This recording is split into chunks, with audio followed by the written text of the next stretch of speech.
कश्मीर हमारा है।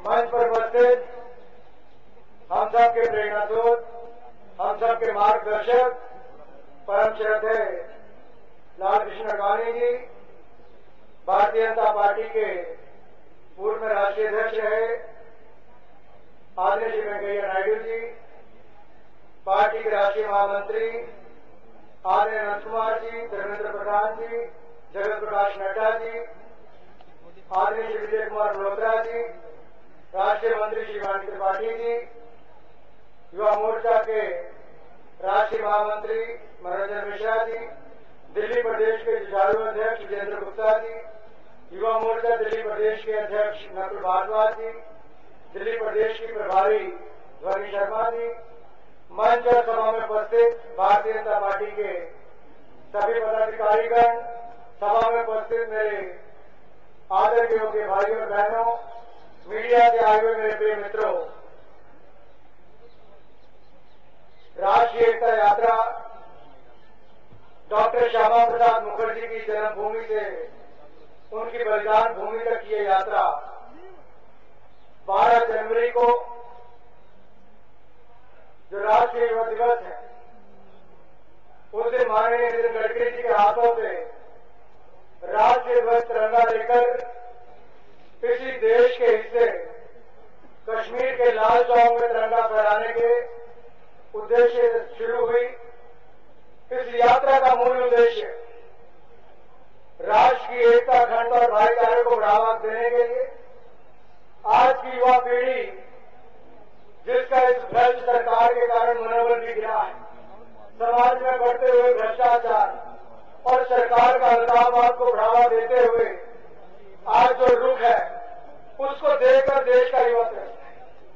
आज की युवा पीढ़ी को राष्ट्र निर्माण में कैसे लगाएं, आज की युवा पीढ़ी में राष्ट्र भावना को कैसे जागृत करें, जम्मू कश्मीर की समस्याओं को लेकर आम आदमी के बीच में किस तरह से ज्यादा जम्मू कश्मीर की बात रखी जाए। आदरणीय आडवाणी जी, अगर इस देश में सबसे ज्यादा यात्राएं किसी ने की होगी, देश के कोने कोने में किसी को जाने का सौभाग्य प्राप्त हुआ होगा, तो आपको है। और आज आप स्वयं इस राष्ट्र की एकता, अखंडता के लिए निकाले जाने वाली यात्रा में व्यक्तिगत तौर पर यहाँ हम सबको आशीर्वाद देने आए हैं। मैं आपका हार्दिक अभिनंदन एवं स्वागत करता हूं और आपका बहुत बहुत धन्यवाद करता हूं। ये यात्रा पिछले 9 दिनों में 7 राज्यों से होकर लगभग 2200 किलोमीटर का सफर करके आई है। पूरे देश में युवाओं ने आगे बढ़ चढ़कर, सभी वर्ग के लोगों ने इस यात्रा का जोरदार समर्थन किया। कोई धर्म का इसमें नाम नहीं था। ये देश की एकता, अखंडता के लिए यात्रा है। किस तरह से जम्मू कश्मीर में बैठकर अलगाववादी ताकतें वहां के युवाओं को आज भी भारत के खिलाफ भड़काते हैं। आज क्या कारण है कि आज भी देश का युवा देश के किसी भी कोने में जाकर तिरंगा फहरा सकता है, लेकिन लाल चौक जाने पर आपत्ति जो, कश्मीर आने पर अलगाववादियों के साथ साथ उस प्रदेश के मुख्यमंत्री को आपत्ति जो। आखिर ऐसा क्या है तिरंगा फहराने में? कहीं आप सबका अधिकार नहीं? कहीं आपकी नैतिक जिम्मेदारी नहीं? कहीं हर भारतीय की नैतिक जिम्मेदारी नहीं जो अपने राष्ट्रीय ध्वज का सम्मान करे? अगर युवा मोर्चा भी राष्ट्रीय ध्वज लेकर चला है, अगर तिरंगे के सम्मान के लिए, सैनिकों के मनोबल को बढ़ाने के लिए, जम्मू कश्मीर को भारत का विलय बनाए रखने के लिए अगर युवा मोर्चा ने राष्ट्रीय एकता यात्रा निकाली है, तो देश के करोड़ों युवाओं ने उसका सहयोग दिया, समर्थन दिया, सड़कों पर देश का युवा उतरा है, तो आज देश की एकता, अखंडता भी उतरा है। कौन सी पार्टियां रहती है देश में जिसने राष्ट्र की एकता, अखंडता के लिए, जम्मू कश्मीर को बचाने के, धारा 370 को खत्म करने के पूरे देश भर में कहा हो कि जो दूरियां है जम्मू कश्मीर और शेष भारत में, उस सब को कम करने का प्रयास किया जाए। गलती पंडित जवाहरलाल नेहरू जी कर गए, लेकिन 64 वर्षों से खामियाजा भुगतना पड़ा, तो इस देश के लोगों को भुगतना पड़ा है। हमने अपनी ओर से कोई गलती नहीं। क्या कारण था? क्यों धारा 370 जो एक दर्जा दिया जाए। जो टेम्परेरी सोल्यूशन था आज परमानेंट प्रॉब्लम हो गई है। जम्मू कश्मीर की समस्या 64 वर्ष हो गए।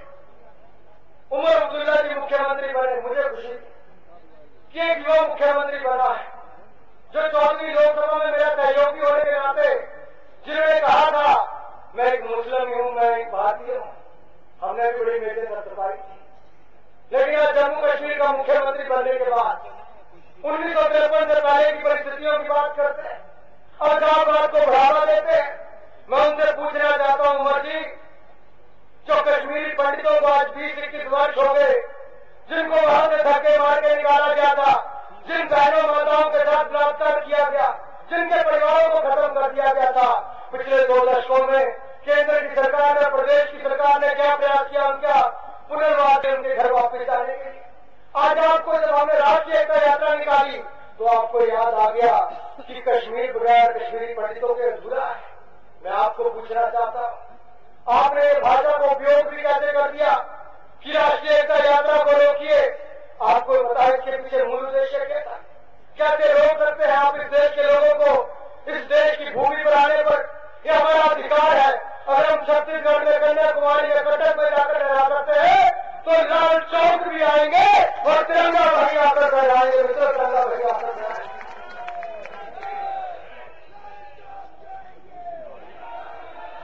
आखिर मनमोहन सिंह जी कब तक चुप रहोगे? देश के अंदर ऐसे ऐसे मुद्दे आते हैं लेकिन आपकी चुप्पी नहीं टूटती। 5 महीने तक जम्मू कश्मीर में पथराव की घटनाएं होती है। 120 नौजवान मारे गए, 2500 से ज्यादा सैनिककर्मी घायल हुए। क्यों हुए? क्योंकि अलगाववादियों के कहने पर चंद मुट्ठी भर युवाओं ने पथराव किया। किसके ऊपर किया? आपकी सेना पर, भारतीय सेना पर, जो देश की सीमा पर अपने सीने पर गोली खाते हैं ताकि आपके परिवार अपने घरों में सुरक्षित रह सके, आपका बच्चा नौकरी करने जा सके, आपका बच्चा स्कूल जा सके, आप चैन की नींद सो सके। लेकिन उन सैनिकों के मनोबल का क्या जो दिन प्रतिदिन गिर रहा है? क्योंकि ये सरकार कहती है सेना विशेषाधिकार कानून में बदलाव करो। क्यों करो? एक गोली सैनिकों ने नहीं चलाई, एक मृत्यु उनकी गोली में नहीं हुई, तो क्या जरूरत है सैनिक सेना विशेषाधिकार अधिनियम में बदलाव लाने की? मैं पूछना चाहता हूं, या केवल अलगाववादियों को बल देने के लिए या केवल आतंकवादियों को घुसपैठ करने के लिए मौका नहीं दिया जा रहा?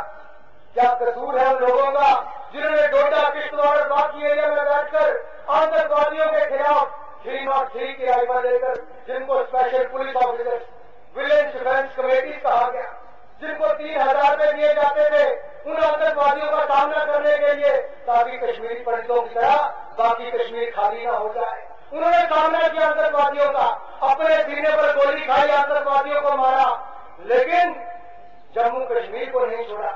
आज उनके 3000 रुपए भी बंद कर दिए। लेकिन जो कश्मीर छोड़कर युवा चले गए थे इस देश में बम विस्फोट करने के लिए, इस देश के लोगों के ऊपर गोली चलाने के लिए, आतंकवादियों में शामिल, आतंकवादी गतिविधियों में शामिल होने के लिए, उनके वापिस बुलाने के लिए 1.5 लाख रुपया, 2000 रुपये प्रति महीना देने की बातचीत चल रही है। क्या कारण है? जिन लोगों ने झंडा उठाया था अमरनाथ यात्रा के श्रद्धालुओं ने भारत माता की जय करते हुए, जो 14 लोग मरे थे उनको मुआवजा नहीं मिला, लेकिन जिन्होंने पथराव सेना पर किया उनके घर जाकर आपके मंत्री 5-5 लाख रुपए का चेक देते हैं। मित्रों, ये क्या है? ये सांप्रदायिकता नहीं तो और क्या है? मैं कांग्रेस से पूछना चाहता हूं, क्यों नहीं खत्म करते धारा 370 को? क्यों नहीं अधिकार मिलने देते मेरे कश्मीरी भाइयों को? क्यों नहीं एक होने देते? क्यों जो बाकी दो संविधान और 2 प्रधान है उसको भी खत्म होने देते? क्योंकि परमिट राज को खत्म किसी ने किया तो डॉक्टर श्यामा प्रसाद मुखर्जी ने अपना बलिदान देकर किया था। अगर आपको लगता है कि 2 संविधान और 2 निशान ये भी बलिदान देकर समाप्त होगा तो इस देश के युवा बलिदान देने के लिए भी तैयार है। हम चाहते हैं हमारे कश्मीरी भाई जिन सुविधाओं से वंचित हैं उनको जिस विचारधारा के साथ जोड़कर दूर रखा जाता है, हम चाहते हैं कि उन सबको वो अधिकार मिले। हम चाहते हैं कि उस इलाके का विकास हो। लेकिन अब्दुल्ला जी, ये कहकर नहीं होगा।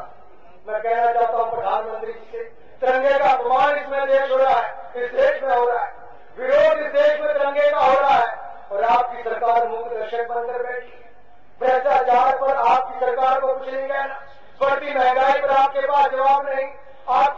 के बढ़ते हुए भ्रष्टाचार में आपके पास इतनी हिम्मत नहीं हुई कि मंत्रिमंडल का फेरबदल नहीं कर पाए। अगर आपके पास कोई और निर्णय लेने का इतना भी दम नहीं, बल नहीं, तो कम से कम इस देश के एक टुकड़े को करने तो मत दो। इस भारत माता के मस्तक पर जो लोग उसको दूर करना चाहते हैं, हटाना चाहते हैं, जो उसको छीनना चाहते हैं, वो तो ना होने दो। आगे कब तक आप पहुंच बैठेंगे? कब तक आप निर्णय नहीं लेंगे?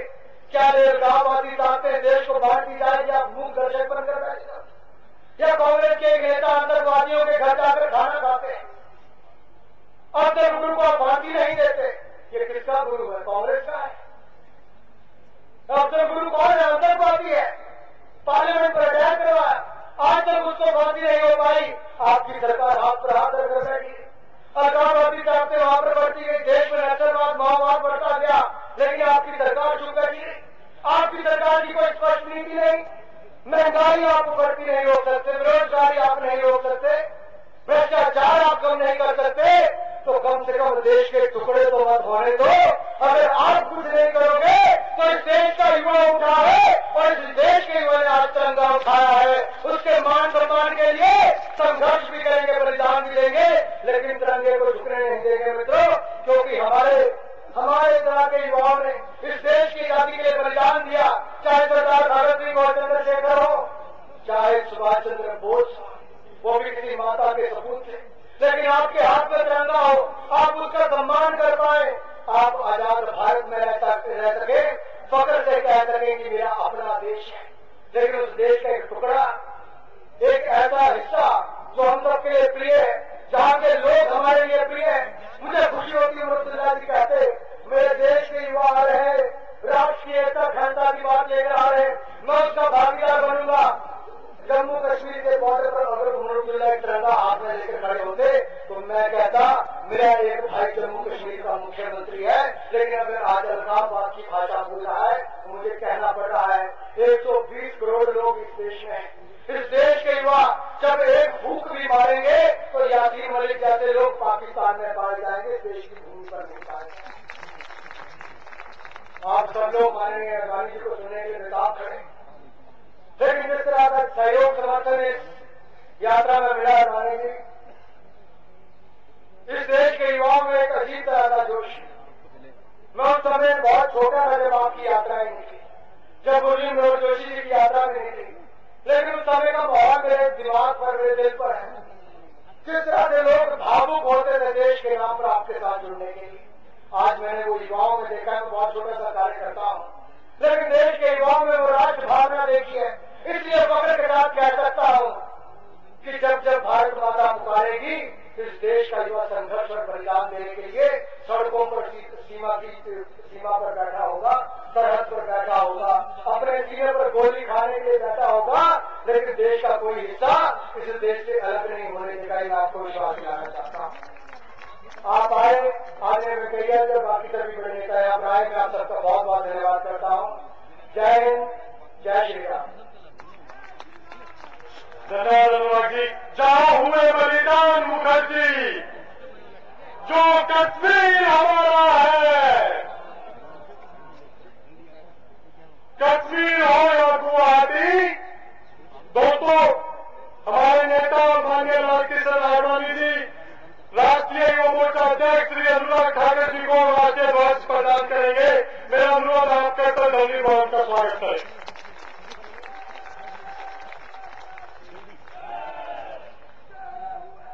दान मुखर्जी, वो कश्मीर हमारा है, जो कश्मीर हमारा है, लाल चौक जाएंगे।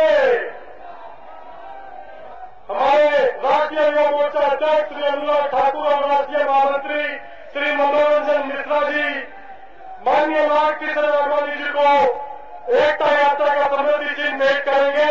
मेरा अनुरोध है कि वो समृद्धि चिन्ह भेंट कर अपनी भावनाएं लाल कृष्ण आडवाणी जी के प्रति व्यक्त करें।